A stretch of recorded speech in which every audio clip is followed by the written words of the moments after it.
வணக்கம். ஆபரண தங்கத்தின் விலை கடந்த சில நாட்களாக அதிரடியாக குறைந்து வந்த நிலையில் மீண்டும் உயரத் தொடங்கிய தங்கம் விலை சவரனுக்கு இன்று ஒரே நாளில் 1080 ரூபாய் உயர்ந்திருப்பதனால் தற்பொழுது நகை வாங்கக்கூடியவர்கள், அதே போன்று இல்லத்தரசிகள், நடுத்தர வர்க்கத்தினர் சற்று அதிர்ச்சிக்குள்ளாகி இருக்கிறார்கள். நேற்று 3000 ரூபாய் குறைந்திருந்த நிலையில் இன்று 1080 ரூபாய் உயர்ந்திருக்கிறது.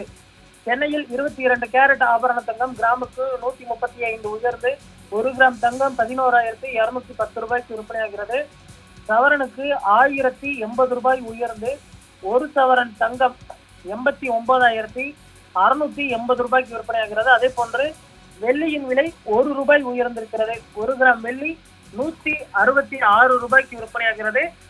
அதே போன்று பார் வெள்ளி 1 கிலோ 1,66,000 ரூபாய்க்கு விற்பனையாவது குறிப்பிடத்தக்கது. கடந்த சில தினங்களுக்கு முன்பு 2,07,000 வரை விற்பனையான வெள்ளியின் விலை தற்பொழுது 40,000 வரை விலை குறைந்திருப்பது குறிப்பிடத்தக்கது. அடுத்து வரக்கூடிய ஒரு சில தினங்களில் விலை குறையும் என எதிர்பார்க்கப்பட்ட நிலையில் தற்பொழுது தங்கத்தின் விலை மீண்டும் ஏறத் தொடங்கியிருப்பது குறிப்பிடத்தக்கது. ஆனாலுமே கூட தங்கத்தை தற்பொழுது கணிக்க முடியாத ஒரு சூழல் தான் இருக்கும். எப்பொழுது விலை ஏற்றம் காணும், எப்பொழுது விலை குறையும் என்று தெரியாத ஒரு சூழல் தான் இருக்கக்கூடிய சூழலில் தற்பொழுது தங்க விலை ஏற்றம் கண்டிருப்பது குறிப்பிடத்தக்கது.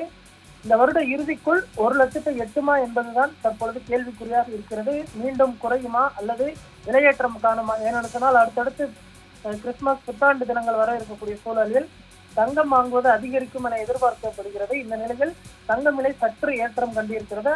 வரக்கூடிய நாட்களில் விலை ஏற்றம் காணுமா இல்லை குறையுமா என்பதனை பார்க்க வேண்டும்.